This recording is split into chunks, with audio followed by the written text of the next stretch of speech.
Bonjour et bienvenue à l'édition du 13 mai 2049 du TDS, le journal des territoires. Au sommaire de ce journal, 5 initiatives qui transforment le quotidien des habitants. Selon des études récentes, les populations sont de plus en plus isolées, notamment à cause de la surconsommation d'écrans, provoquant ainsi une pandémie des troubles psychiques et une augmentation des arrêts maladie. Heureusement, des initiatives publiques locales existent. Retrouvons notre journaliste Ida Rabier. Marie était enfermée chez elle depuis 5 ans. Elle travaillait au domicile, se faisait livrer, ne sortait plus. Elle était totalement isolée du monde extérieur. Jusqu'au jour où... D'un seul coup, j'ai vu un message sur mon écran. C'était un message d'Yves qui travaille à la fabrique. Ça a bien matché entre nous. Il a réussi à me convaincre d'aller à la fabrique. J'y suis allée, j'y suis retournée pour boire un coup, pour écouter un concert.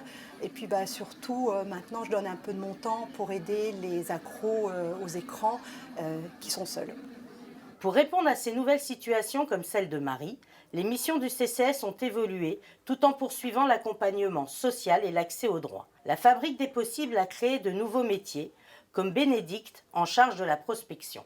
Mon métier de prospecteur est d'aller chercher tout ce qui est nécessaire et utile à la réalisation des projets individuels ou collectifs, que ce soit auprès des institutions, des entreprises, des particuliers ou des associations. Depuis 5 ans, la Fabrique des Possibles s'appuie sur l'analyse des données informatiques et identifie ainsi les personnes isolées. L'objectif est de promouvoir le savoir-faire de chacun grâce à des projets, de l'accompagner à retrouver sa place dans la société.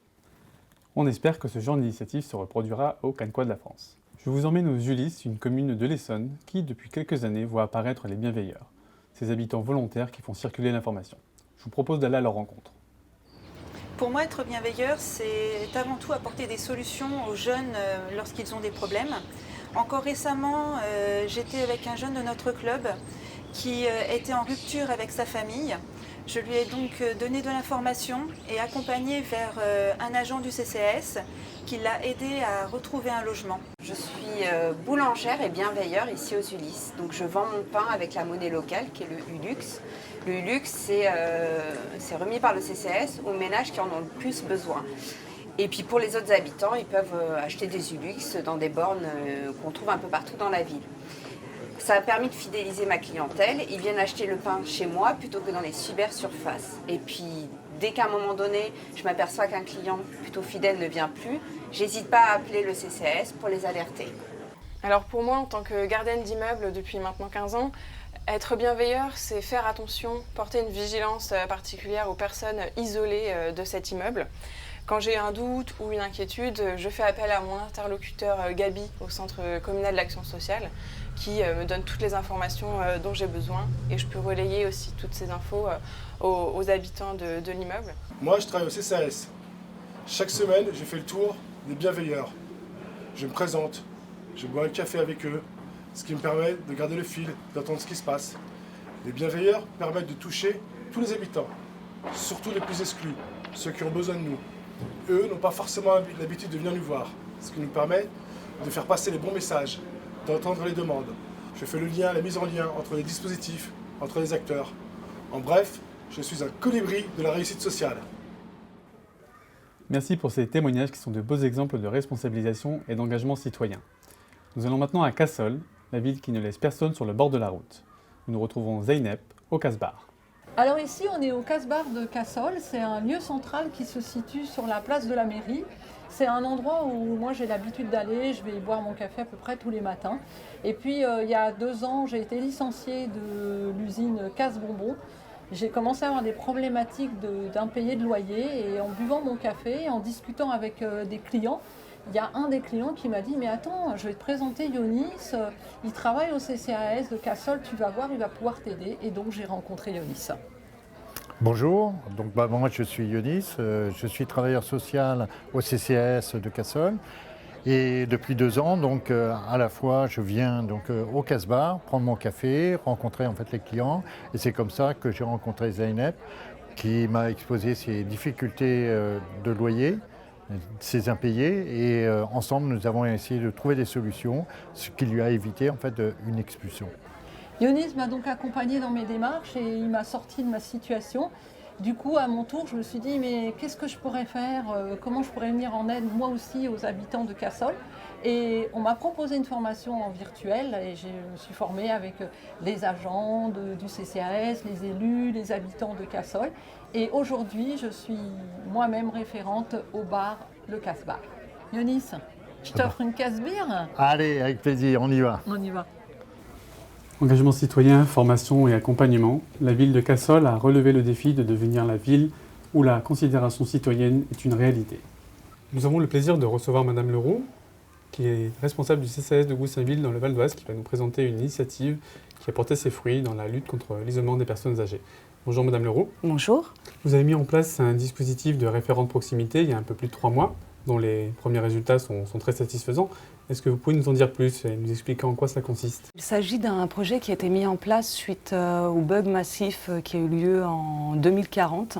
Il paraît tout à fait scandaleux en fait, que des personnes âgées puissent être laissées aussi longtemps seules face à l'informatique sans y intégrer l'humain.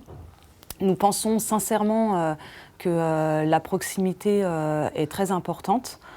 Un référent de proximité a été mis en place au sein du CCAS de Goussainville avec l'objectif de faciliter les différentes démarches des personnes âgées. En somme, c'est une rencontre avec un assistant social.